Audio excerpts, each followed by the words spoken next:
say good evening. Welcome to the Roundtable, ladies and gentlemen. Today is Tuesday, September the 30th, 2025. Boss, welcome us all. I'm Drew, and welcome to tonight's episode where we dive knee deep into weeks 4 of the NFL and week 5 of the NCAA. Ladies and gentlemen, it was separation weekend both in the NCAA and in the National Football League.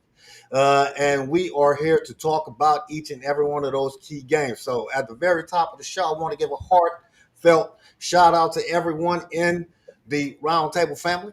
Thank you for joining us on whatever platform that you are joining us on. We're streaming live on TikTok Live, Facebook Live, and YouTube Live. So whatever platform that you are joining the show on, please be engaged and join the conversation and provide your 2, 3, or even 4 cents on the game that we are discussing in a moment. And your feedback and analysis and breakdown of why that team performed the way that it did. Looking forward to that conversation in the chat. Looking forward to that engagement between myself and my homie, my friend, my pal, my brother Griff. Man, how are we doing after a phenomenal weekend of football for you this past weekend? Hey man, hey, doing great. As you said, man, my condolences to you and your squads. But yes, I am doing pretty good if I don't say myself. Pretty good, man. Ready to get hot and go in. Yes, sir. Yes, sir. I thank each and every person again out there in Roundtable Family Land for taking a couple of minutes out of your Tuesday evening to spend it with me and Griff as we talk about football. So wherever you are in this world, hopefully all is well with you. We rocking the pink tonight on the cusp of Breast Cancer Awareness Month, this upcoming month in October. Always providing awareness for any type of cancer, but right now breast cancer awareness is up in the chute. So let's make sure that we engage, educate ourselves, and become informed and involved in whatever capacity that you can for those that are affected by that. Man, like I said, we had some big games this weekend. Games that surprised a whole lot of people, surprised me in a couple of them, disappointed a whole lot of people, disappointed me in a couple of them. But the game of the weekend that everybody was looking forward to among all of the other 15 other games was that game on Sunday night between those Dallas Cowboys, Jerry's World, welcoming in the Green Bay Packers, not only an NFC foe, not only a team that has knocked the Cowboys out of the playoffs the past several years, going back even 20 years to the catch or the not catch. There has been a history between the Cowboys and the Green Bay Packers where big games are decided by big time players. And ladies and gentlemen, we had some big time players in this game this past weekend, dubbed the Michael Bowl simply because Dallas's best football player coming into the 2025 season, Micah Parsons, was in or contract negotiations with the owner, Jerry Jones. Didn't work out well. Jerry Jones eventually traded Micah to the Green Bay Packers. Griff, this was a game where I'm going to just turn over the majority of the time to you, but I will say this at the very top. This was a game where the Dallas Cowboys defense proved to me why they are the worst defense in the league. But this was also a game that the Dallas Cowboy offense surprised me in becoming the best offense in the league. They have a smidgen of a shot. If they stay healthy, they will be the worst best team in 2025. They will be Cincinnati of 2025 because that defense is, but that offense, man, y'all got something there. Without CD, y'all hung 40 and you should have won, but you gave it away. How happy are you to have a tie, my man? I ain't happy to have no time. I wanted to win. I'm just gonna keep real. And let me make this perfectly clear. The Cowboys don't have the worst. Miami actually has the worst defense in the league. Mm-hmm. Based off numbers, the Cowboys is next to the last, and the Baltimore Ravens is right above the Cowboys. we hold the last three spots. But this take me back to the days when Romo was putting 40 points up and the opposing team put 44. I see Troy say, is the Cowboy offense really that good? The Cowboy offense ain't had a problem all season against any of the opponents they played. The problem has been the defense. And I don't want him. He said that the Green Bay Packers defense sucked, but I can't say they suck. Matter of fact, like Michael Parsons said, Dak just was on all cylinders. He said if his timing would have been off just a little bit, he would have been done. I just like the way we done committed to the run this year. And even with CD being hurt, we have to commit a little bit more to the run. And that's been another one of the bright spots, not just against the Green Bay Packers, but against every team we done played this year. The one thing that we could do was run the ball. The fact that CD is hurt, it has now Dak is spreading the ball around a little bit more, which that's another one of those things that I like, man. But we got to figure something out on that defense because it just, man, when you got two receivers wide open down the field with no defenders in the area, it was just embarrassing. I mean, how many tackles that we should have had behind the line of scrimmage, and it should have been losses that turned out to be 8 to 10 yards, if not more. Too many times, man. So, and again, Eberflus, if he don't figure this thing out, man, the only reason why he still got a job today is because we tied. But I ain't happy with the tie. I want to win. I do not like. I know that when it comes to postseason, there's no time, but I don't like a tie. Period, man. Hey, we play to somebody win. Yeah, you're right on so many points. And just to recognize all of those in the chat, Troy, you're right. I did have a rough weekend, both in fantasy land and in reality. I got my heart broken on the field with my team playing poorly. I got my butt beat in fantasy football, ladies and gentlemen, by Troy of all people. And he did not just beat me, he beat me down by like 50 points. Troy, aren't you like 0 and 3? You got your first win. He should be 0-4 just like me. I'm 0. I mean, I'm 4-0. He should be 4-0 just like me. We both Oh, 4. okay. But either way, man, shout out to you. I'll get back at you later on in the season. Shay, I see that you said poor Saints. I want them to win too, but since they're not winning, we're not going to talk about them. They haven't earned it. Mr. Rattler is simply not the guy. We'll talk about them at a later date and time. But man, I got to get back on those Cowboys and address what you touched on. The Cowboy offense. If Mr. George Pickens can remain aggressive as he was on Sunday, where those 50-50 balls are his, then yes, the Cowboys have a phenomenal chance of being a competitive playoff caliber type of team, regardless of how piss poor the defense operates. They won't be this terrible throughout the entire year as long as they stay healthy. Matt Eberflus is not a good defensive coordinator. I don't know why people keep going back to the well, but Dallas will struggle under his philosophy. And Jerry Jones isn't the type to replace a new coach in the middle of this first season. So look for the struggles that y'all have on defense now to continue to plague you throughout the season, regardless of whether or not you stay healthy and or whether or not you have injuries. So the Cowboys, there is some hope there. And the Packers defense is a legitimate defense. The Dallas Cowboy offense is just that good. We knew that the Dallas Cowboy offense was competitive. They played the Super Bowl champions to a standstill, basically. They put up 40 against a Giants team that, yes, suffers a lot, but you still put up 40. And then they put up 40 on a Green Bay Packers team that many people believe are a favorite to go to the Super Bowl and represent the NFC. So with a $188 million defensive end who is going to create havoc across the NFL throughout this season. Like he said, Dak was on it, and Dak has been on it. Dak, quiet as kept, is my leading candidate early after 4 games for MVP, simply because of what he has done. If not for that terrible defense, Dallas could be 4-0. Legitimately speaking. But it is what it is. The Cowboys are still trash. No, we ahead of them Saints.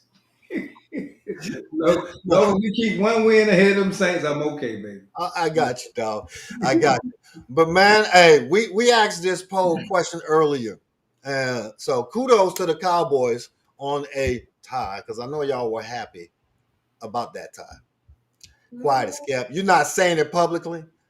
You as an individual person don't like the ties. You play to win the game. But Cowboy Nation, not only were y'all satisfied, y'all were happily gleeful with that tie. Because you had your chest poked out on Monday morning. We them Look, boys.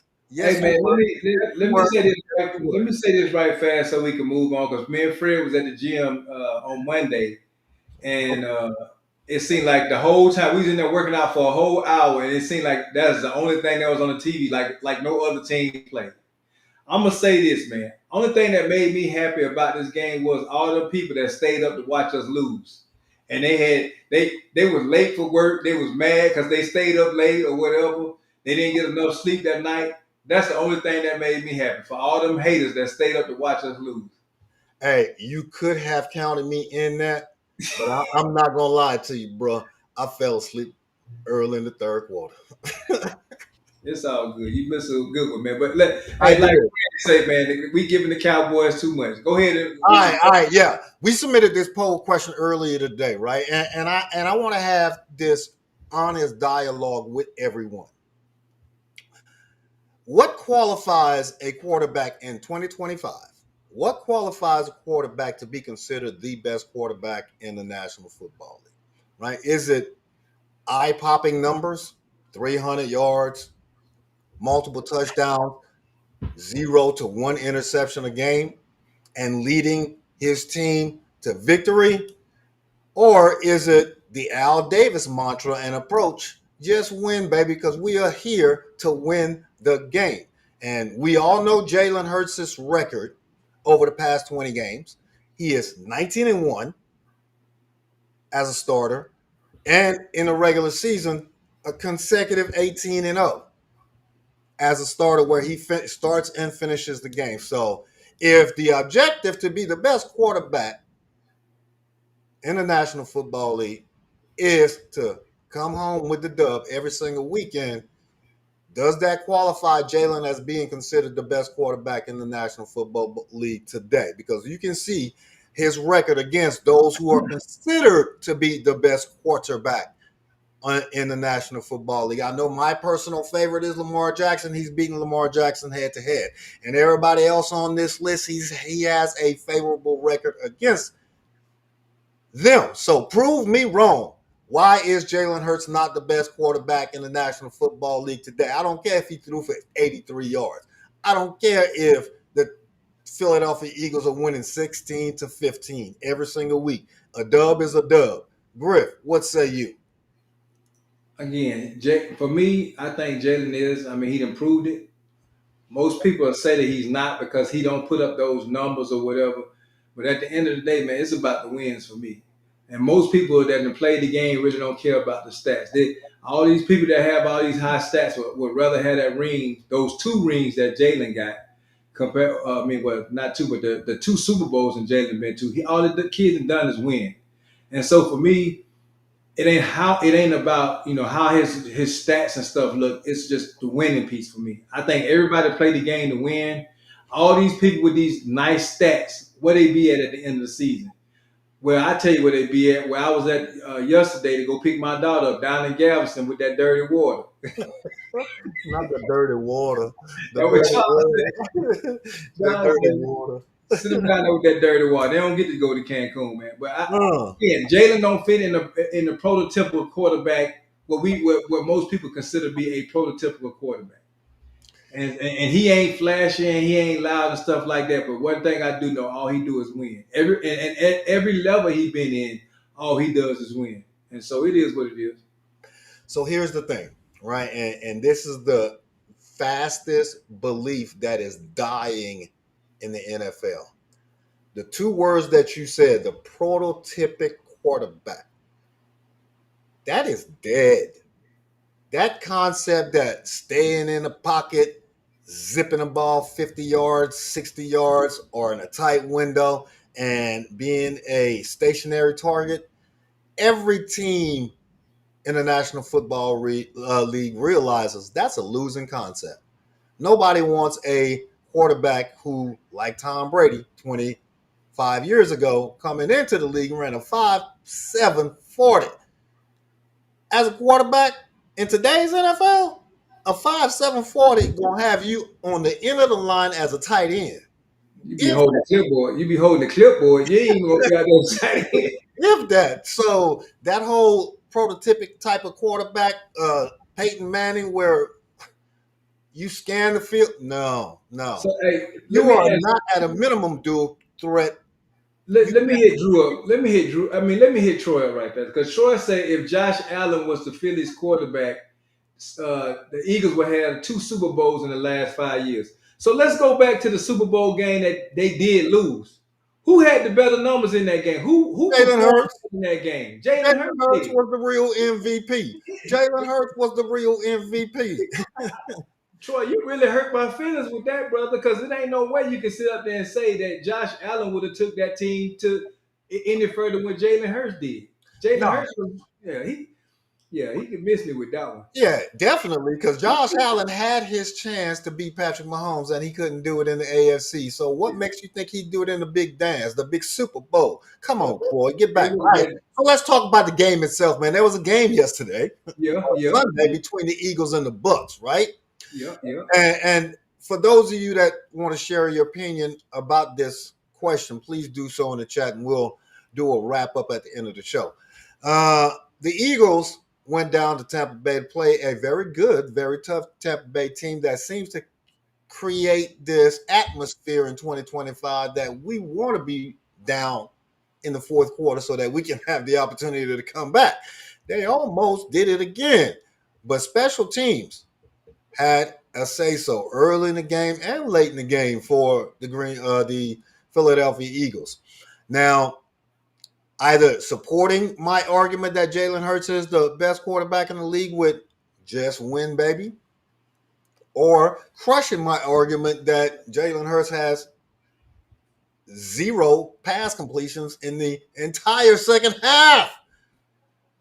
Is it the dub that's more important, or is it the stats that are more important? What is going to be a difference maker for you for the Philadelphia Eagles, and can they fix whatever's wrong with the offense? Because AJ Brown got a legitimate point with his silent complaints. Like, Yeah. we need to open this offense up. What's going on with the Philly offense, man? It's the same offense that's been like that since Jalen been there. I'm just gonna keep it real, man. Why are we still having this same discussion about the Philly offense? I don't know why we because AJ Brown again ain't getting the ball or whatever. But it's a team sport, and everybody don't get the ball. I know people say, "Oh, well, it's AJ Brown. They paying him all this money." At the end of the day, for me, we winning.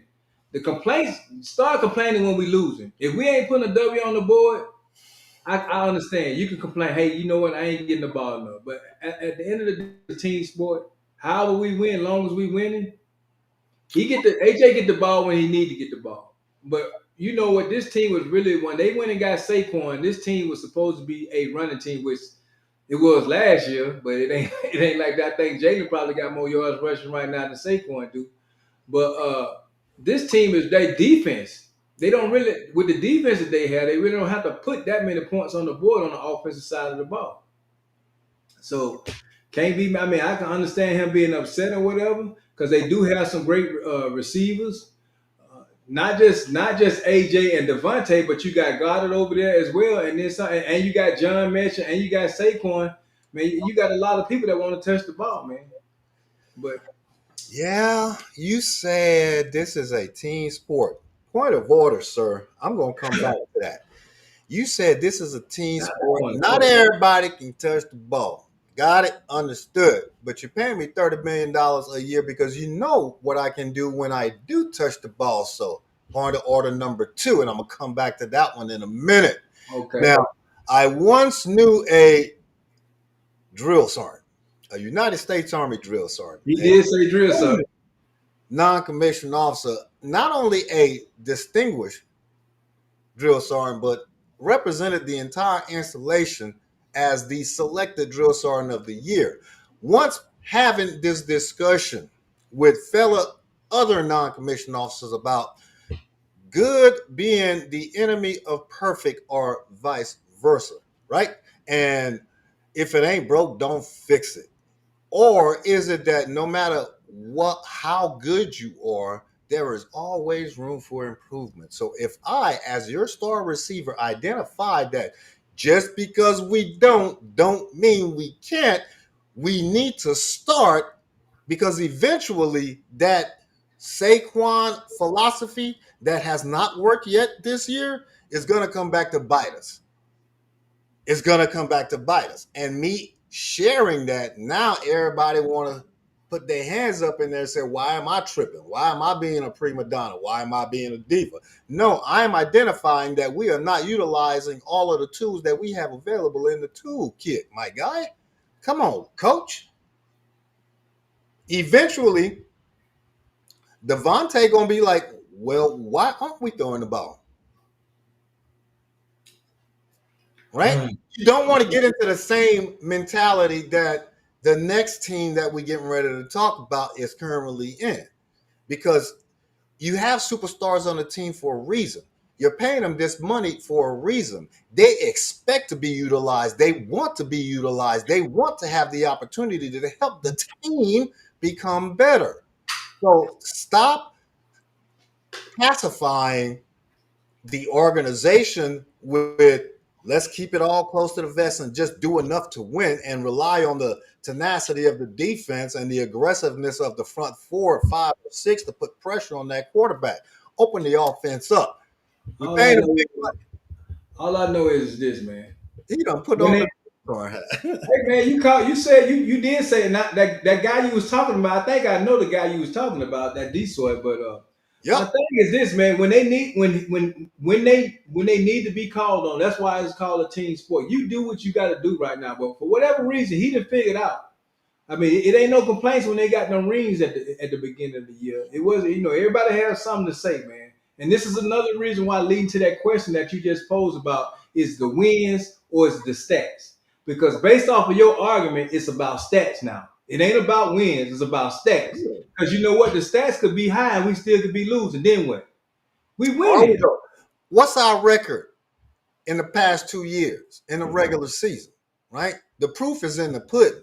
They still winning. The proof is in the pudding. Whether you focus on the run or whether you open the offense up. I got it. You have to cater it to the defense and the defensive style of the team that you're playing next. But we don't have to take the same cookie cutter approach, right? Where every other third play, it's a Philly special tush push quarterback sneak Hey, they introduced, variation A, B, C, or D. they introduced a new one this time. They faked the tush push this weekend. That I they got it. ain't never Come did on, that. man. They ain't never did that. We don't have any pass plays within the 5 yard line to get to AJ Brown, Devontae Adams, or Dallas Goddard, My or question is, Saquon it, that we got to focus on tush push fakes. Come well, on. let me ask you this: is the argument with Jalen or is it with the coach? Do Oh, this my again. argument is We ain't said always we ain't said nothing about the coach. up top. My argument always starts with the coordinators and the head coach. We ain't said Sometimes, nothing. sometimes, very rarely with the GM and the owner. I have no argument with their GM. Their GM know how to get the right players there. The problem is if people don't like what they see, the problem is not with Jalen, it's with the head coach. But It's as been a long as lot. they win, it's not a problem until they start losing. Trust and believe that. You can say what you want, it ain't a problem. As long as they winning, people ain't gonna have no issues. Sir, But I didn't say it was a problem. I okay, said it was an identified gap in our proficiency level. It's an identified gap. We should always be looking to close those gaps, I right? got you. And if you let that gap continue to fester and it continues to grow, before you know it, when you need it, the motivation, the inspiration, the gut feeling isn't there. Well, they should be getting paid all that money then. Man, you know what? I'm gonna tell you, you paying me $30 million a year to sit there and watch that fish push. That means you just gave me some little longevity in the league. I'm just gonna keep it real with you. At the end of the day, it's one thing if we losing and I ain't a part of it, but if we winning, and I know we need to move on to this other team because Karen is here so she don't get fined, so we can talk about her squad. Speaking of Karen, boy, I tell you, it just wasn't a good weekend for you, sister. It wasn't a good weekend for me, both on the professional level and on the collegiate level. Griff down there smiling with his gold tooth just blaring when I we played. talk when we talk about that team down there in Athens. We're gonna talk about them a little later, but that team in B-more, man, my Super Bowl pick has broken my heart. At least they did it in September because I can officially rule them out as a Super Bowl contender. They may still be competitive for the playoffs, but they simply don't have what it takes, both in the coaching booth and on the field as it pertains to discipline. Discipline in what capacity? Holding on to the daggone football for one. I don't know. Is it part of the game plan now that we turn the ball over every single game, Lamar? I mean, I got it. You the man, and you got to have free will and everything. And I'm not talking about the injury, pre-injury, pre-side, pre-everything. The Baltimore Ravens simply can't get right. Why? It is the offensive coordinator. Plain and simple. I've been saying it for the longest. Some of y'all have called me crazy. Some of y'all are still relying on that NCAA championship that he was a huge contributing factor to with the Georgia Bulldogs in 23, 24 or 22, 23 and 24. That offense in the Baltimore Ravens during the regular season, number one, they had all of the weapons. They had the NFL MVP in Lamar Jackson, possibly 2 years in a row, putting up big numbers. But when they get to big time games, they never deliver. They're like Penn State. They never deliver in the big moments. This was your year, your last chance. Because Derrick Henry is going to take a decline next year, physically or performance wise, not physically, most likely. And you don't know what Lamar's health is going to be like. You don't know what your receiving core is going to look like. But I know your defense is going to still be trash. I know that your coordinators have no idea what they're doing. I know that your head coach does not have a firm grasp of how this team should be managed. And y'all are literally doing what the New Orleans Saints did for 6 consecutive years of Drew Brees' career. Had one of the top tier offenses in the league, but a terrible defense, and you were always either one and done in the playoffs or a 9-18 or an 8-18 back then. Man, the Baltimore Ravens are trash now, at least in my eyes, until they prove it otherwise. Griff, are you surprised at the beatdown, or are you surprised as to how good Kansas City looked? I just think some teams have other teams' number, man. And then with the addition of Worthy being back, that gave Mahomes another target, man. See, this leads right back to the argument that we just had when we was talking about Jalen and numbers and stuff. So you got Lamar that's putting numbers up, Mm-hmm. but we ain't satisfied because of what? We ain't Got winning no games. dubs. Yeah, you ain't getting the W, man. You got Lamar no been dubs, the guy. Ain't nobody talked about Jalen at all when it comes to MVP. Every year it's been Lamar and it's been Josh Allen and them guys and the Patrick Mahomes. But then when it comes down to it, it's the numbers. I just think Kansas City has the Ravens number right now, and it's just how the Patriots used to have the Colts number, and it just took forever to get over that hump. And like you said, it's probably gonna require some changing of the guards or something like that before they get it. But yeah, man, hey, what I said, their defense is right above the Cowboy defense. That's it right there. So The Chiefs may have the Baltimore Ravens number, but that's set aside. That's just maybe philosophy. That's approach. That is matchup. But the way that defense looks, you thought they had improved in the offseason since it was year two of my man's system. They look terrible. They look worse than they looked last year. They're completely missing tackles. They are getting outrun. They're getting run over. Damn, almost what Eddie called Martin in life when he used the word. All right, the defense looked a little soft. Jordan, I don't know what y'all got going on down there in Baltimore, but y'all need Jordan put in the comments, Drew. He talked about it. They didn't abandon the RPO. They trying to make Lamar a pocket quarterback instead of utilizing them legs that put the defending teams under pressure, and mm. it plays right in the hand of the defense.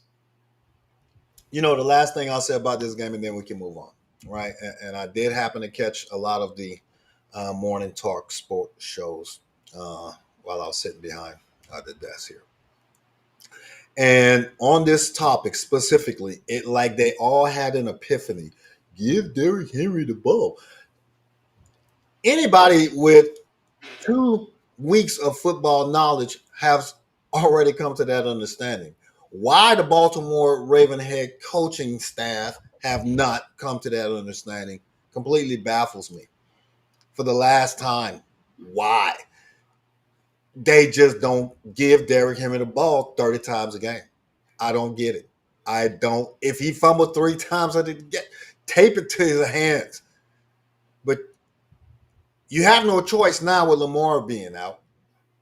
But teams now know that that's what you got to do because you have a backup in Cooper Rush. Griffin, Cooper Rush is garbage. Hey, former I'm glad favorite you backup. say. Man, you were happy with Cooper Rush last year, talking about he's Man, our guy. no, you go ahead. Trust and believe. I ain't never. All the years that we had that cat, I'm like, how does this dude keep on getting his job? You know, Man, the same way that the redhead kept getting that job. next Anyway, Karen said, please leave her team alone. Let's move, man. next, she says next. Uh, the Chiefs are still not impressive. I mean, they beat a Baltimore Ravens team that is trash right now. So, how long will it take for y'all get rid of one of those offensive or defensive coordinators, Jordan? We shall see. You and Karen, y'all need to raise your voices.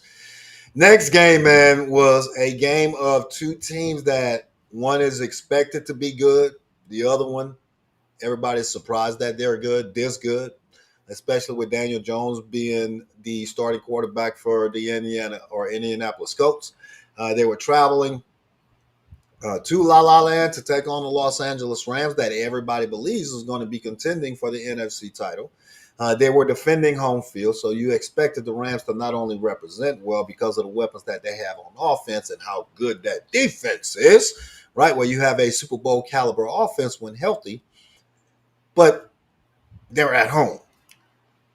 But you had that undefeated Indianapolis Colts team led by the 2025 version of Indiana Jones coming into town, not only undefeated, but top offense in the National Football League, where both the quarterback and the running back were having monster numbers the first 3 weeks. So you knew this game was going to be competitive.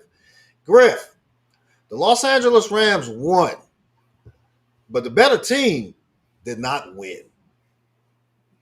What happened with the Colts that kept them from winning this game, man? I mean, again, man, I think when you got the edge would go to that coach that has a little bit more experience than the other one. When you got a team, the coach is definitely based on how they played with the Rams, and we know how good the Rams is. How we saw how the Rams played against the Eagles earlier last week. The Colts is a team to be reckoned with in the AFC, man. And Danny Dimes, like I said last week, he just happened to be in the right program. He had 2 interceptions in this game, but he's still putting them numbers up. Numbers that we never expected to see from Danny Dimes. I think they should have gave the ball to Taylor a little bit more. Taylor only got 17 touches. I just don't agree with that. That helped Danny Dimes out a little bit, man. But they played against a good defense, and they still was in this game basically until the end. So, Right. And if not for those 2 turnovers that yeah. Daniel Jones provided and the fumble touchback that they gave away, right? Those Come on, man, that's crazy. Man, That's the other thing I just don't understand, man. You've been playing Self-inflicted football wounds, that man. long. Self-inflicted wounds, right? We all got touchdown dances. We all visioned it as kids. When I get to the league, when I have that chance, this is what I'm going to do. You got to cross the goal line first, good sir. All right. You were taught this. You've seen examples of how big of a mistake they can be, especially in big time games. It just so happened this happened in a key early season, regular season game, but it could come back to bite you later when you're competing for playoff seeding if you are the division winner. So learn from your mistake. I know you'd have been ribbed about it. It's done. Let it go. Move on. Make up for it because it doesn't take away from how good the Colts are. It lets the rest of the league know that the Colts will be there if they are healthy. And yeah, Danny Dimes is doing his thing, man. So I got to ease up on him until he proves me wrong. But I'm proud of how the Colts represented on Sunday, and Yeah. I am also proud of how Los Angeles represented, knowing that they have to compete with the 49ers and the Seahawks to stay ahead in that division. So, a good game between those two. Looking forward to see how they go moving forward. Now, Sunday morning started, man, with a game in Dublin, Ireland, right, between the Pittsburgh Steelers and the Minnesota Vikings. This was a pretty one-sided game for a majority of the game, Yeah. right, with the Steelers kind of dominating early with some success here and there on offense, right, where they had that 21-3 lead for some time. But we all see how this game ended. I am of two mind frames for this game, right? And I'll start with the Vikings offense and Wentz and whether or not he proved anything, right? I know we was having that discussion on Friday as to whether or not he comes out here and have a great game. He could kind of generate that argument that he deserves to start it. What he proved to me on Sunday is that he is forever going to be a career backup. Mm. I can't argue with you when you're right, man. I know what I said, but he looked awful over there, man. He's like he was seeing ghosts. Like, and I'm gonna just leave it at that. Now, on the Pittsburgh side, they did show signs of life as it pertains to that defense having an impact early on in the game and having that consistent impact as time drags on. Whether you consider it taking your foot off the gas or whether you consider it them becoming tired or Minnesota finally having an offensive scheme that broke through. They did give up some late points that made the game tighter than it needed to be, but they have a legitimate shot to be competitive in their division simply because of the havoc that is going on in Baltimore, the debacle that is now Cincinnati, Cleveland starting the rookie quarterback this upcoming weekend going forward, and Joe Flacco is pushed to or relegated to backup duties or mop up duties now, and we don't know how Dylan Gabriel is going to do. I said it at the very beginning of the season. All three quarterbacks are going to play. Shadur is going to have his opportunity. Uh, if Dylan Gabriel is ineffective, of course, pressure will mount to have Shadur Sanders have his chance. If Dylan Gabriel is successful, that noise will be quieted. If he gets hurt, obviously, Shadur is going to play. But Pittsburgh has a shot, man, in their division. Dare I say, Mike Tomlin might just come back and surprise a whole lot of us at the end of this year. Yeah, you're right. He might, man. All right, we can move The on. way, yeah, the way, like you said, the way Cincinnati and the Ravens is playing. We thought those was going to be the two teams battling for that division, especially after the Steelers came out. But yeah, they look awful. Yeah. All right, let us move on to the next game, and that was somewhat of a surprise to me. I knew this game was going to be competitive, but the Jaguars traveled from the East Coast all the way to the left coast and handed those 49ers their first L burger of the year, going into San Fran with Brock Purdy coming back from injury, where both Griff and I picked San Fran to win. Jacksonville has shown to the entire league that we too have to be looked at and considered to be very competitive, not only in our division, but all across the AFC. Y'all talking about the Los Angeles Chargers over there. Y'all better come down here to Duval County and see how we do it in Jags Nation. You surprised by this victory, or I was this was, a fluke? no, I was surprised, man. I because I've been watching Jack. I haven't seen a lot of the 49ers games, but the 49ers, the 49ers. But I've been watching Jacksonville, and I have not been impressed with them all year. And for them to come in there, I would say it's obvious that Purdy ain't played in a couple of weeks. He looked real Fred rusty. said we them Jags. Yeah, who said that? Fred. Fred, Fred. Hey, Fred had his Chiefs gear on Monday when we was working out too. But I was expecting. I was like, man, what Mac Jones at? Purdy was licking off his game, man, and it's obvious that they missing Debo, and everything is put on CMC right now, especially since Killer is out the game too. But based off what I've seen with the Jacksonville Jags this year, I was truly surprised that they was able to go in there and put up a win the way they've been playing. Yo, Troy, and Fred talking about Duval, and the Jazz coach said, "Keep my name out your mouth." To Robert Sala, dude, let us not forget how you introduced yourself at your initial press conference. Duval, stop talking about keep my name out your mouth.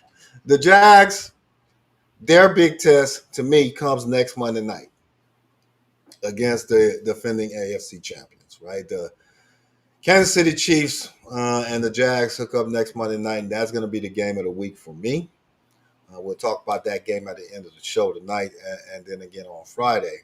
But if the Jags are able to do a back to back Yeah, and beat San Francisco, come back and beat the Kansas City Chiefs, and bring the Chiefs back down to earth after they come off of this high against beating the Ravens, then I will give the Jags the respect they rightfully have earned.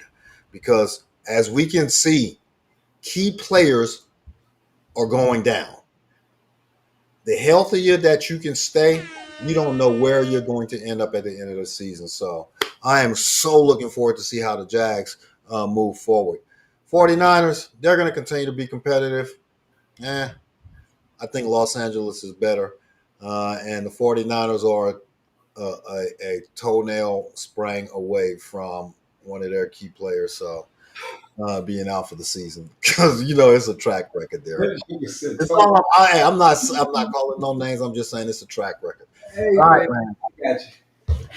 This next game surprised the bejesus out of me. It had me all up in a kerfuffle because I said on Friday, no matter who the starting quarterback is for the Washington Commanders, they are going to travel down because Fred told me we them sirs. We going down to Hotlanta not only to represent and to party, but to come back with a dub. Marcus Mariota, dag nabbit, that's a game that y'all should have had. The Atlanta Falcons coming off of the worst beatdown they've had in recent history, losing 30 to zip To to the the Panthers. Carolina Panthers, immediately come out of the gate, score on their opening drive. Right, so we got that out of the way, and then proceeded to manhandle the Washington Commanders like they are the third best team in the Eastern Division in the NFC. Griff, are you surprised by how well the Atlanta Falcons played or how terrible the Washington Commanders played? I would say terrible how the Washington Commanders played because I mean the Atlanta got the ability. We know that with the squad that they got with Bijan, they finally started getting that ball to London. Actually, London won me some money this weekend on DraftKings. He was one of my receivers or whatever. But even with that being said, Marcus Mariota is a seasoned backup, as you say, quarterback. He's starting this league. Uh, but they key guy was missing, and that was McLaurin. McLaurin didn't play, Debo was the guy to go to. I still don't think that they didn't establish a running game because their running game was gone. B-Rob gone, and then you had Eccles get hurt in the beginning of the season. So they are a wounded team too. And so I guess the Falcons just smelled blood and attacked while they had the opportunity. Yeah, and those big plays for the Falcons were the difference maker. And like Fred said, rise up. So congrats to the Falcons, man. This was an early Well, season. This was an early season win that many people did not project y'all to win. So it makes up for that loss that you took last week against Carolina. I appreciate it. I appreciate that win. Thank you, Falcons. You say you appreciate that. Anytime the Commanders or the Giants or the Eagles can lose, I'm okay with that. I'm Yeah, with that squad. I feel you, bro. All right, man. So we shall see how these two teams move forward. I'm pretty sure Jaden Daniels will be back the next time the Commanders take the field because that ankle looked like it got a whole lot better after that L. This one, the only reason I'm bringing this game up is how many games do you give the transition between quarterback one, 4 games, to quarterback two, how many games, to quarterback three, how many games, and then we can move on for the Browns. As far as you From say, Flacco to Dylan Gabriel to Shadur Sanders, how many games for each? Flacco had his 4. Now, how many games does Dylan Gabriel get? I wouldn't be surprised. Depending on how Dylan Gabriel play this weekend, the fan base gonna already be talking about push Doyle, and it's gonna happen the same way what happened with New York. You know, that's why Dart is playing right now because that's what the fan base wanted. I mean, in the big scheme of things, you would think Jalen would be starting first up there. Gabriel got to go in there and play like he deserved that spot. If not, it'll be like the year when Tony Romo got hurt, then Kellen Moore got hurt, and then that's how Dak became the starter. So because everybody know, I mean, all the Browns fans, we already talking about Shadur got the best selling jersey in the league. You know, a whole bunch of people want to see him play. They gonna have to be put in a situation. If Dylan Gabriel go in there and bomb, I wouldn't give him 2 games. I wouldn't give him 2 games, you. Man, every time I get a chance to quote any given Sunday, I'm going to take it, right? That's what the whole winning be.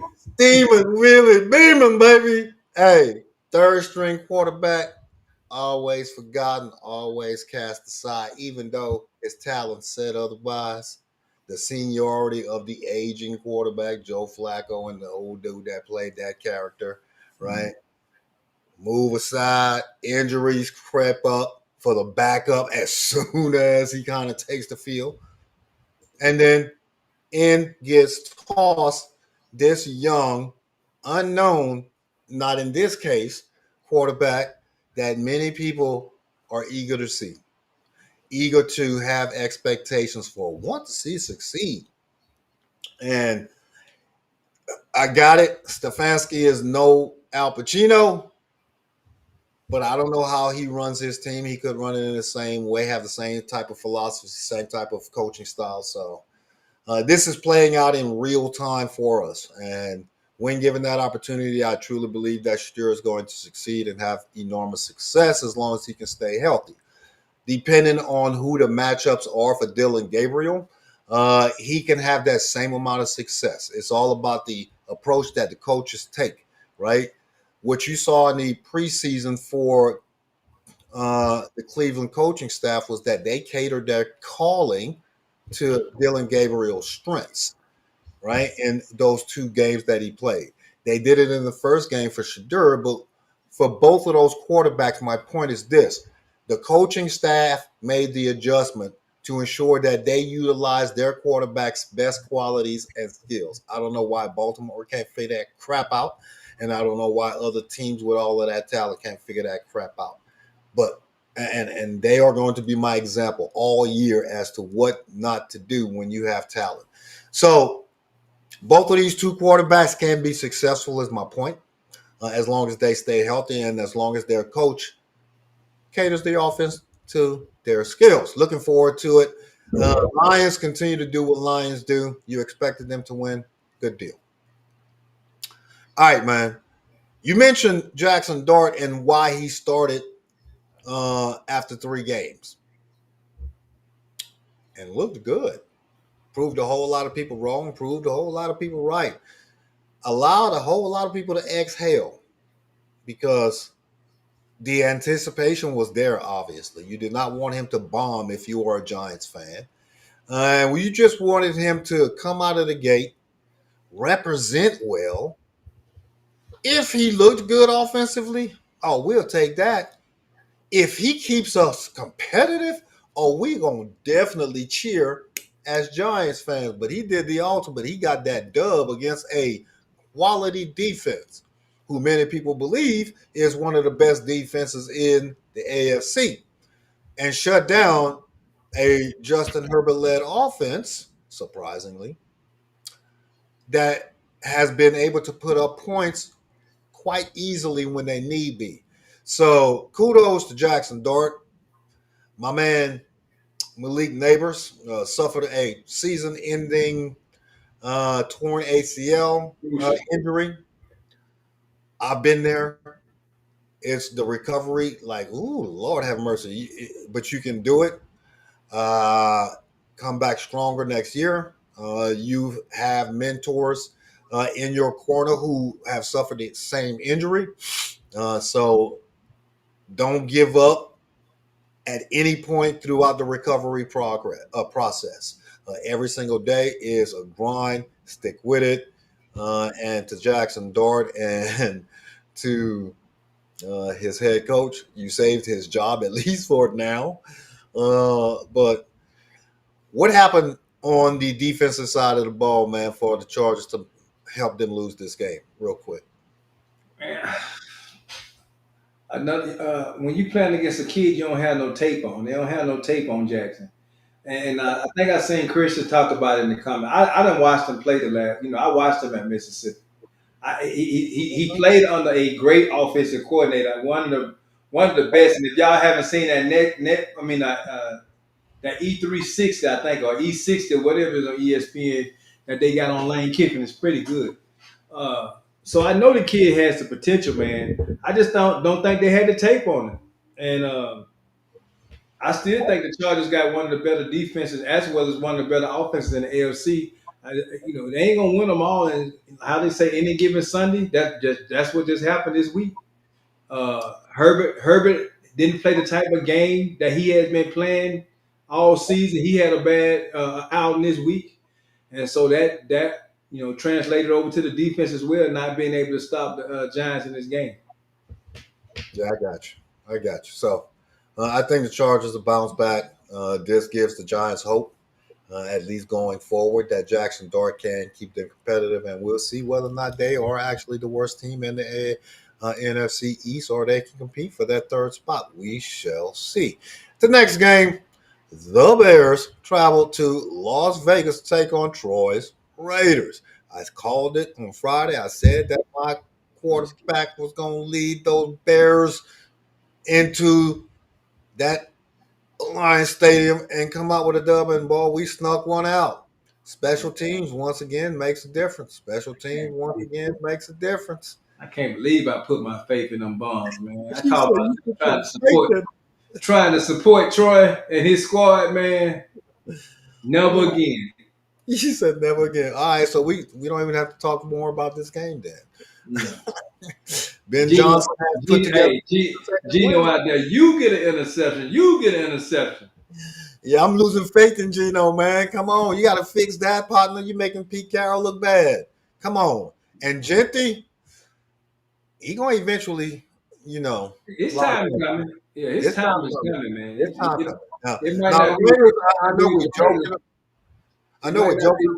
be. Huh? Go ahead. Go ahead. Go ahead. No, I said it might not be with the Raiders, but his time coming. No, it's gonna come with the Raiders. And I know we're joking about how the Raiders are taking these early season L's, but they're going to be one of those teams late in the season that are going to be breaking teams' hearts. Okay. They're going to be one of those teams that steadily improve. This game they lost to another competitive team, Chicago is on the come up, just like they are on the come up. You knew this game was going to be competitive and close. And again, special teams. Y'all need to learn how to block. I'm just saying, spend a little bit more time and practice doing that. All right, so that wraps up the review for week 4 in the NFL. Phenomenal games, some heartbreakers, some shockers. Uh, between playoff caliber teams that may see each other again later on in the season. You just never know. But at least now a lot of these teams have a new direction that they are encouraged by the way that some of their key players have performed, and some of them have to make adjustments based off of the key injuries that some of their primetime players. I know I mentioned Malik Neighbors, but the speedster, the cheetah, tore his ACL, dislocated his knee last night, in a horrific injury. So prayers to both of them and everybody else who's going through injuries early on in the season for a speedy and full recovery so that y'all can get back out there on the field and enjoy your dream.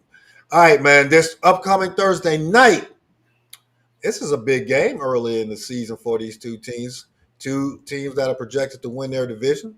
The NFC West, is welcoming in a NFC West foe, the San Francisco 49ers, that are always competing with them here over the past decade or so for NFC West supremacy, or the title of being the best team in the NFC West. And oddly enough, many of the NFC's Super Bowl representation has come from this division here over the past decade. So we know these two teams have the pedigree to get to the Super Bowl. We know these two teams have the pedigree to win the Super Bowl. Los Angeles doing it in the past 5 years. San Francisco coming pretty close here in the past few years themselves, but always coming up short when it really counted. What are you looking for in this early season matchup between these two teams on Thursday night? Who wins and why? I think the Rams, and why is because I think the Rams have a better offense as well as defense. Joey Bosa is gone; he out for the season. They prime defensive guy. I just don't think they have enough weapons on the offensive side of the ball for the 49ers to compete with the Rams. So I got the Rams in this game. Yeah, I'm going to keep it short and sweet as well. I got the Rams for those exact same reasons. And the weapons for the 49ers, it never it never fails. It's just like you can kind of anticipate the disappointment that a lot of people look for in the Cowboys late in the season. You can expect the 49ers to have key injuries throughout their season. They always kind of figure out a way to put the Yeah, guy. I know. I love y'all. I love using y'all as an example because you're just that perfect example. So you want to be America's team, own the title that you're going to be America's reference. When you Yes, mess sir. up, you're Yes, sir. going to mess up. Yes, sir. I know, but you can pretty much count on the 49ers having some key injuries at times. So uh, the Rams are going to win this game because they have the better squad both on offense and defense. All right, man. Whoo! I've been looking forward to this conversation.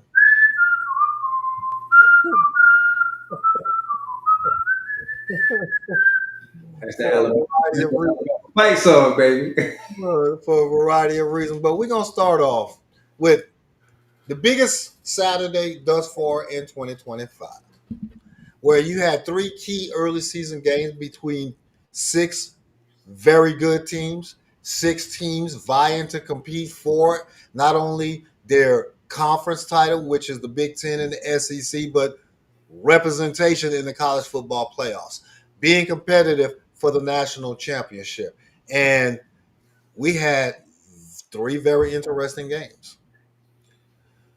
We had two games that could have gone either way, and then one game that I will touch on at the very end of the show in my very first Drew's Corner of 2025. Griff, the initial college football game that we all wanted to focus on, well, have for the discussion tonight is the sixth ranked Oregon Ducks traveling all the way from the West Coast to the East Coast to take on the third ranked Penn State Nittany Lions in the whiteout in Happy Valley, 110,000 people. Well, Penn State has this history, just like the Baltimore Ravens have this history of never being able to win a big game. This was their opportunity to exercise all of those defense because they had the best defense in the daggone country, allowing 5 points a game. Granted, Oregon comes in, one of the top offenses in the country, averaging 50 points a game. And we both said mid 20s, low 30s, maybe. And it was going to be big plays from these defenses that made the difference. You said on Friday, man, I would love to be able to pick the home team, but Penn State just can't win the big one. Well, guess what? They proved you right, man. Why can't they do Man, who is the common denominator in this whole this thing right now? the coach? What is the coach's track record when it comes to these type of games? You can't get the big ones. The only thing I will say is that the Penn State surprised me how close they kept this game throughout the process. I just knew, me personally, I thought it wasn't going to be no overtime game. I just knew that Oregon had a better offense than Penn State did, and that they was going to be able to just overwhelm that defense with that high paced offense. But they was able to get it in the overtime. But we both know Franklin just his history is not good when it comes to games like this. Yeah, I could lay it at his feet and said, it's coaching. I could lay it at his feet and said his track record says he just can't win the big one. But the players on the field decide this game. The players on the field made the key plays based off of the plays that were called. We said an immovable object, that Penn State defense going up against a bullet train of an offense, something had to give. And they were going to meet in the middle. And it was going to be a tight game. It was going to be a toss-up game, and it was who makes that big play in that key moment that is going to be the difference maker. The offensive success that Oregon had moving that ball between the 20-yard line and the 20-yard line, we talked about that on Friday. We knew that defense was going to toughen when you got in the red zone, so we shouldn't be surprised that Oregon only put up 30 points in double overtime. And the Penn State defense stiffened in the second half and slowly crept back in. This is a precursor of what we should see from teams like this in the playoffs. This was a game I'm not going to lay at the feet of Franklin, Coach Franklin. I would not say that, hey, he owns the mistakes for losing a game at home again against a top 10 team, but this is not his fault. The slightly better team won a close game. That's all that is. So the Nittany Lions have nothing to hang their head about. They'll be right there in the end because they've proven they're one of the best teams in the country. Kudos to Oregon. They are going to be competitive for the rest of their season as long as they remain healthy as well. This next game, man, this was the most anticipated backyard scrabble between the Alabama Crimson Tide and the Georgia Bulldogs that when they do play each other on an annual or biannual basis, this is usually a very tight, very close, very competitive game, no matter whether or not they're playing in Athens, Georgia, or whether or not they're playing in Tuscaloosa, Alabama. This game has gone the way that this series has gone the way that this game kind of went, where early game success by one team and you have this comeback from the other team, but it usually ends in the way that it did ended, with the Alabama Crimson Tide slightly upsetting the Georgia Bulldogs in Athens for the 9th out of 10 years. What's wrong with Kirby, man? Why can't they get over that hump? Alabama's not that much better than them, so don't go on that tirade talking about Alabama's better. Why can't Georgia get over that hump, man? What's going on? I wasn't gonna say that at all, man. You putting words in my mouth, man. I was just going to say, man.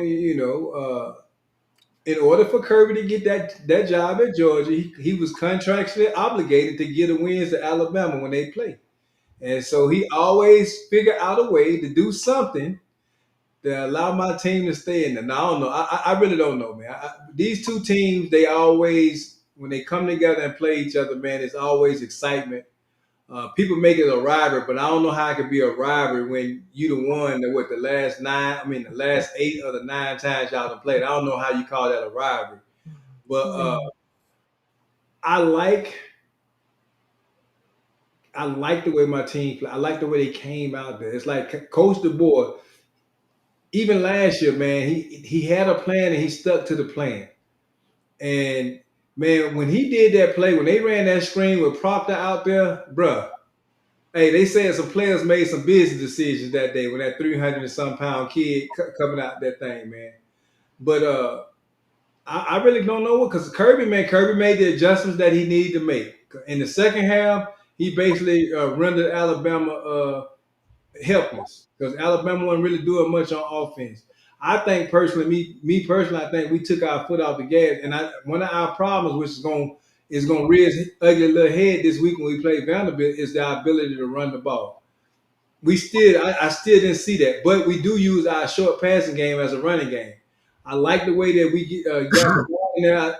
I had to remind myself that Williams is only 18 years old, and so he's still making kids mistakes, man. Because last year when he came to us, he was 17. But again, like I said, with the Kansas City and the Baltimore Ravens, some teams just have other teams' number. Okay, yeah, I get all that. I agree that some teams have other teams' numbers, and I'll just take a little bit of time to talk about this game. What this game proves to me, Alabama is better than we gave them credit for after that L they took it against Florida State. Uh, and they are going to be one of those teams who are going to be right there in the end.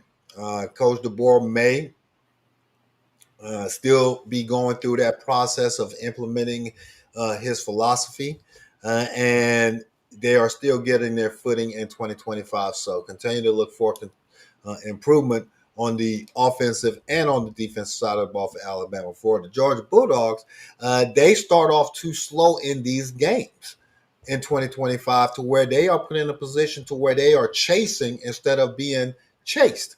They are traditionally used to being chased, where they can unleash their defensive dogs, so to speak, and kind of shut down the opposing team's offense. But this year, they put themselves in a hole early in the game to where they have to consistently come back, and it shortens the amount of time that you have the ball. They have to abandon the run sometimes because they are chasing the clock because they've put themselves in a hole. If Kirby Smart really focuses on first half football, then the Georgia Bulldogs will also be there at the very end. So both of these two teams are phenomenal. Both of them are going to be there at the end. Both of them are going to be competing for the SEC championship and a national playoff position. So kudos to both of them. The rivalry continues because it is a rivalry, Griff. Y'all are just up 9 out of 10. Y'all just up 9 out of 10 right now. Hey, I'm gonna take them, I'm gonna take them numbers right there. Then. I feel you, dog. Now, this next game, bro, I've pondered since Saturday night as to how I was going to provide commentary for this game, right? And I'm not gonna, just be somebody who provides commentary, off the cuff, bro. I am a true blue LSU fan, right? Have been a Tiger for, you know, well over 45 plus years. Literally grew up 40 miles away from the campus and from the university. So I am very knowledgeable on the tradition that LSU represents and the expectations that the diehard Tigers out there, no matter the location that they have for that team that shows up every single Saturday, whether it be at home or whether it be on the road. And the 2025 version, I can say this with sincere honesty and no emotion attached. The 2025 version of the LSU Tigers is the worst 4-1 team in the country right now. They went from sugar to in a matter of days because of their offensive ineptitude, because of their lack of innovation and their ability to utilize the weapons that they have, because that quarterback is not with it in 2025. Garrett Nussmeier came into the season as a Heisman hopeful. Garrett Nussmeier, after 5 games, is lucky to be drafted in the 5th or 6th round of the NFL in the upcoming season because of his performance. It is subpar. It is not up to what we as LSU fans believe his full potential is. He has not reached this ceiling. That tag that you made fun of a couple of weeks ago, Griff, that NFL, the most NFL ready quarterback is not NFL ready. He's making late throws. He's not confident in his receivers. They are not catching the ball. That offensive line is simply atrocious. How Ole Miss got in there with a 3-man rush consistently throughout that game is just mind-boggling me. And the offensive coach and the defensive coordinator both have some answers to provide. And Coach Kelly, you get paid $9.97 million a year, my man. $9.97 million a year for 9 victories is unacceptable at the Louisiana State University Fighting Tigers. So you need to fix this, because this was a game that we knew going in was going to be competitive. One, because Ole Miss is good. And Griff made mention earlier of Lane Kiffin being one of the best offensive minds in the country. But LSU is LSU. And you were not only the higher ranked team, but you were the better team in your own eyes. We did not play like it. The defensive scheme was minute. The offense is just straight vanilla. It's like Les Miles is in there calling plays or something. I don't know what's going on, but y'all need to fix it and fix it quick, because this is unacceptable. Not going to be tolerated, because you shall be gone. I don't care what the buyout price is at the end of this season. If you fail again, Coach Kelly, just a word to the rise. Now, congratulations to the Ole Miss Rebels. May y'all lose every other game this season. Man, phenomenal Saturday of college football. That's my 2 cents for my initial Drew's Corner. Man, I love that Drew Corner, man. Hey, man, I mean, you look sharp there too. That old loser hat on.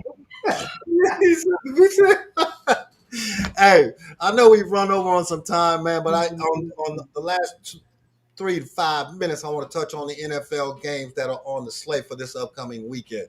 The first one, real quick, that I want to highlight is the Broncos traveling to the defending Super Bowl champs. Now, the Broncos took care of business last night, so they're riding a little high. They were like, 4-1, could have been undefeated themselves, but lost to a very good Indianapolis Colts team at the last second, if I remember correctly.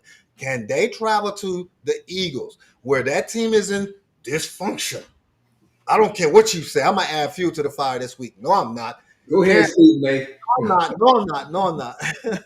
Can the Broncos under Sean Payton lead a young offensive team into a defensive place? Because the defense for Philly, that's their home, and they defend home field very well. So can the Broncos go in there and take care of business, or It's gonna can be they? a long day for Bo Nix. It's gonna be a long day for Bo Nix. That's all I'm gonna say. You think so? Yep. Again, we could talk about the kerfuffles and all the other words you be using, but Mm-hmm. they still always figure out a way to win. And Okay. I don't see the Broncos. I mean, can they? Like we say, any given Sunday, anybody can win, but I just don't see the Broncos going there and beating the Eagles. So the Broncos have this defense, right, to where they're very good in the run game and in their passing game. And the Philadelphia Eagles have this offense to where they're traditionally very good in the run game and actually very good in the passing game. One of these two things have to match up for these teams to win. I think the offense of the Philadelphia Eagles shall be opened up this week, and you're going to pick your poison, because you're going to stay away from Mr. Surtain. You're going to go wherever Mr. Surtain is not. And if Mr. Surtain is on Mr. Brown, guess what? Mr. Devontae Smith is going to have a big game, or Mr. Goddard is going to have a big game, and or vice versa, depending on where Mr. Surtain is. A.J. Brown is going to get fed a whole lot. look for the Eagles to have a very good passing game this week. We'll talk about that game more on Friday. This next one, the Chargers are welcoming in a Commanders team that I believe will have Jaden Daniels back. The Chargers, after taking that first L, they're going to be a little bit hurt and or motivated to defend home field. Now, the Commanders took an L that they shouldn't have taken. What are you looking to see from either one of these two teams to give them the best chance to bounce back and get this dub this weekend? Chargers just better gameplay by Herbert. I Hmm. just the Commanders coming in wounded, key players missing. I think if Herbert come in and play like he done played the first 3 games of the season, this should be an okay game for them. We don't know just how good Jalen Daniels is coming back off of this injury, and so for me, I get it based off of gameplay this year. I still give it to the Chargers because even when Jalen Daniels was in there, he didn't look like Jalen Daniels of last year. That's all I'm gonna say. Okay. We shall talk more about this game on Friday night. I kind of support your argument just a little bit, but we're going to see. Now, the last game that I want to touch on, man, this is the game that closes out the week next week. The Chiefs are traveling down to Duval County to take on an upstart Jacksonville Jaguars team that has surprised a whole lot of people this past weekend and thus far this week or this year. Can the Jags shock the NFL next week and defeat a Kansas City team that has seemed to found its stride a little bit with the return of Mr. Worthy? If the Jags want to prove to anybody that they are a team to be reckoned with in the AFC, they definitely got to win this game and beat the Chiefs. Even with Worthy back, I still don't see the Chiefs being the Chiefs of old. Uh, I just think that flag, like I said before, that Mike Tyson effect is not there anymore. People don't are afraid. So the Jaguars is a team that could definitely take advantage of this opportunity where the Chiefs just don't have the squad that they used to have. But they got to Trevor Lawrence got to play error free. I'm just gonna keep it real. A lot of the games where they get hurt is when Trevor Lawrence get a little happy and start throwing that ball willy nilly or whatever you want to call it, and that's where the team hurts at. They stick to the running game with Travis Etienne, be able to put some pressure because we know what happened when you put pressure on Patrick Mahomes. Don't allow him to straddle the sideline like it looked like he going out because he's going to get another 10, 15 yards.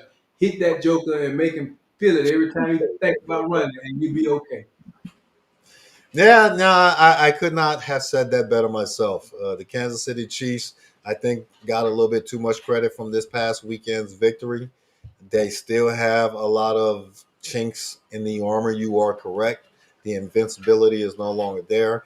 I made mention several weeks ago that they could come out of the month of September 1-3, 1-4. They did get a surprising victory at home against Baltimore. This is another game that they are legitimately going to be not the favorite.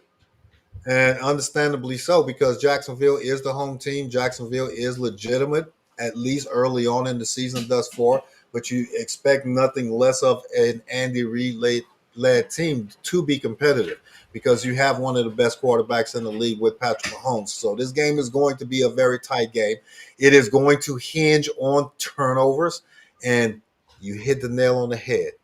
Can Goldilocks, Mr. Trevor Lawrence, Mr. Golden Child be an effective quarterback, but also be a quarterback that does not turn the ball over? Because a turnover is going to decide the game next Monday night.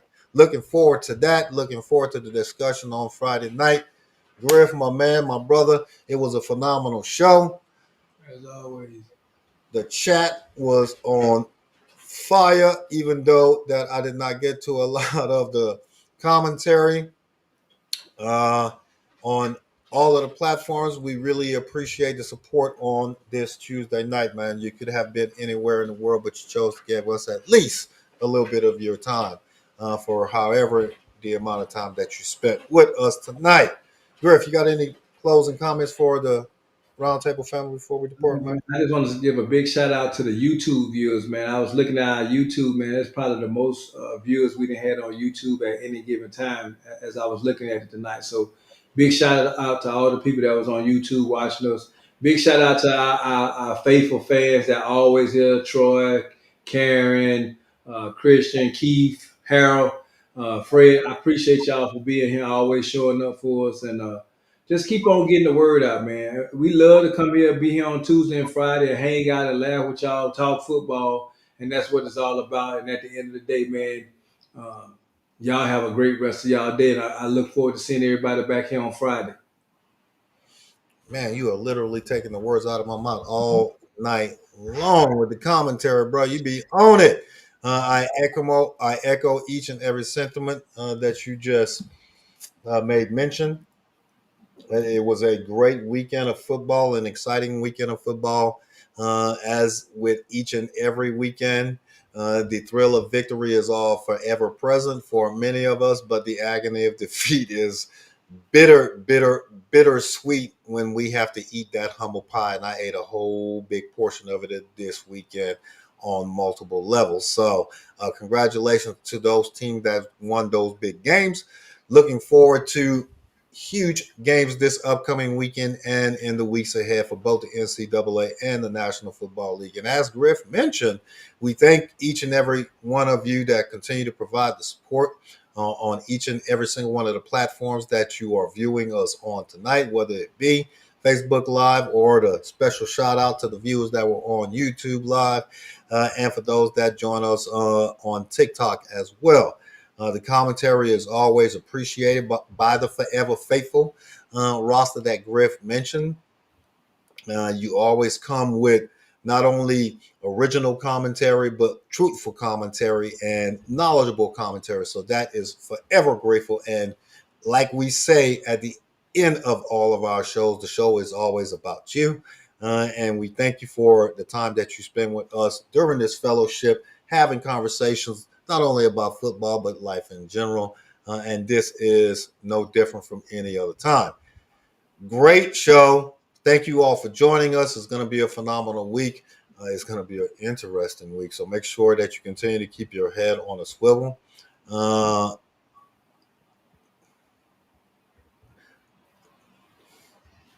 Look out for yourselves. Make sure that you take care of yourselves, both physically, mentally, spiritually, and in every aspect that is within your realm.